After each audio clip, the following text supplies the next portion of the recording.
So the plot is right now to sell weapons to the sucker Europeans. And of course, the Europeans are now afraid to pass these weapons to Ukraine because they know they can think logically that Russia right now can release 1,000 drones a day. And these drones are working weapons that could possibly strike anywhere.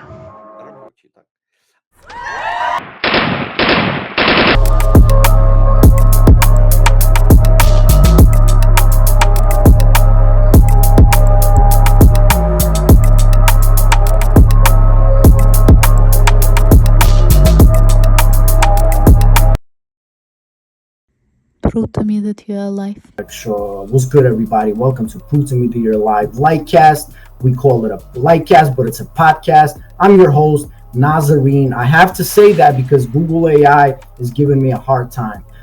So again, this is Prove to Me that You're Live podcast, lightcast. I am your host, NazareN.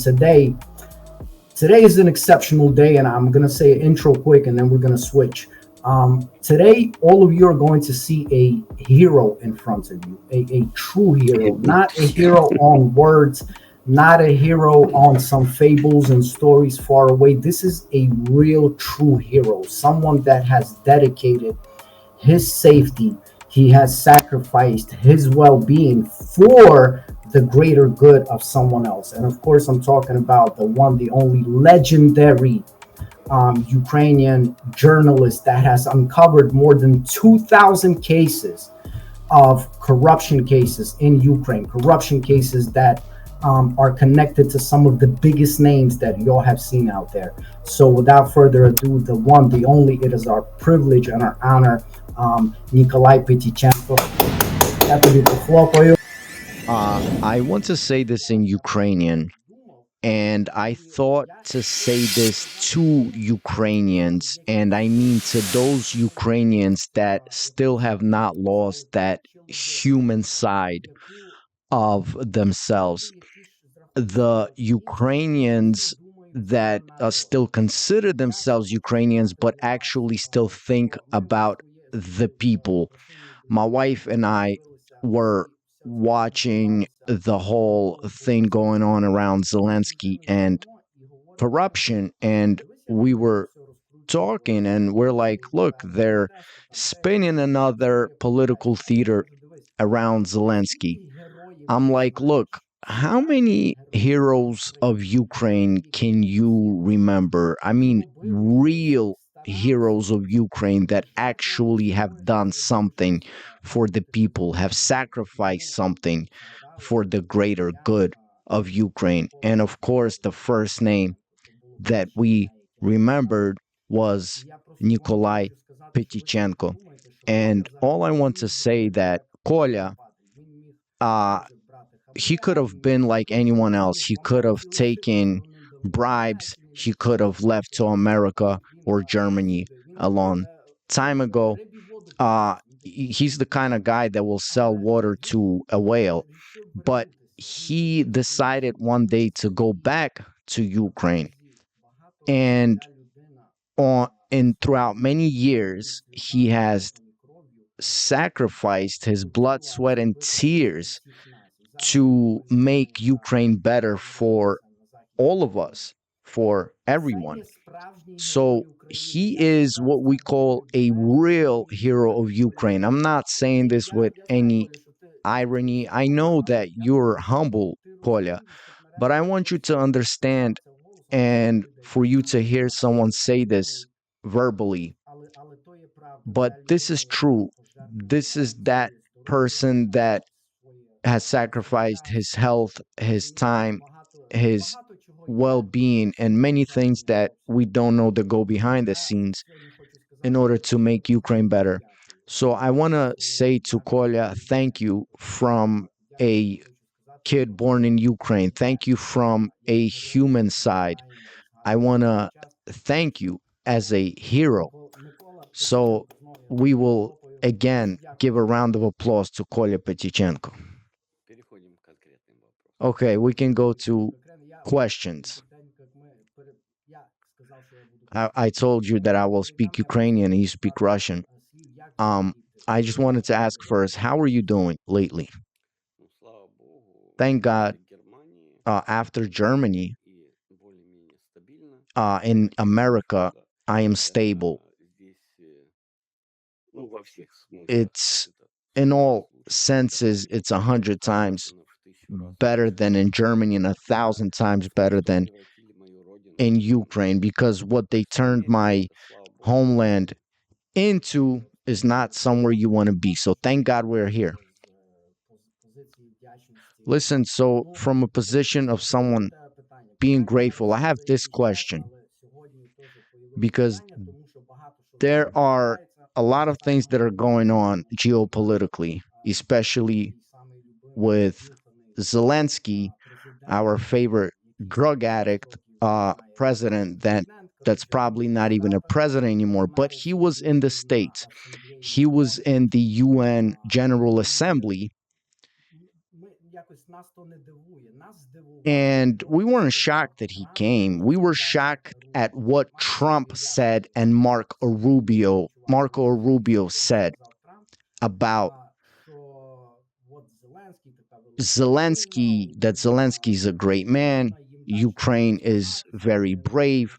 We need to keep getting them weapons so they can keep fighting and we can go back to the borders of 91. What's going on? So, look, I'm looking at Trump. I'm like, look, he's a businessman. You know, he has very smart people around him. And right now, they understand that there are many interested parties in this war. So he knows that Putin won't stop. And he knows that he can't just hold Putin by his ass. Europe right now is money laundering.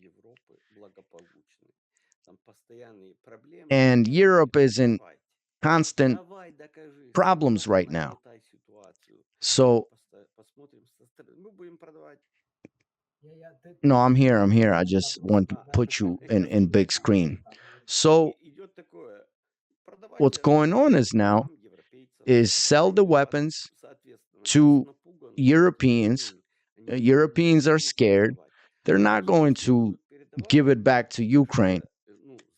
And even if they are, the logically they're thinking that look, Russia is putting out 1,000 drones a day, and this is workable and cheap arsenal. It works, and in order to hit that drone, they use American rockets that are very expensive, and if they keep going like this for a year, these expensive rockets will be hitting these cheap drones, then it will be the end of Europe. So Trump says, look, we're going to sell you the weapons. We won't give it to you. And you guys can give it to Ukraine if you want. So Trump is basically helping the GDP of Putin. They're making a buffer zone. And I think in the long run, the goal is to do business with Russia because, they can't do anything with Ukraine because all those mineral deals and stuff that they promised, it's all talks. Think about even the Slansky gas. I mean, they have it, but if you think about the what it takes to take that gas to get it out of the earth, you will destroy a lot of the Ukrainian land because I had a little investigation, and when they were getting the Slansky gas in the mountains, one well destroyed about 50 kilometers of land. So I, I I did a corruption uh, investigation on this police general that was working with this gas. And, it ended up that it was bad quality anyway. So it doesn't matter what they do in Ukraine, because if you're a logical person, you're thinking to yourself, look, we can't do nothing with Ukraine. So if I'm a businessman, I better develop a good business partnership with Russia instead of imagining some fantastical things with Ukraine. So, and Trump, he's a family man. So he's thinking about his family, compared to the Europeans that have no kids. Who knows what their interests are? All they want is, greed, money, political power. So that's what's going on. Next question.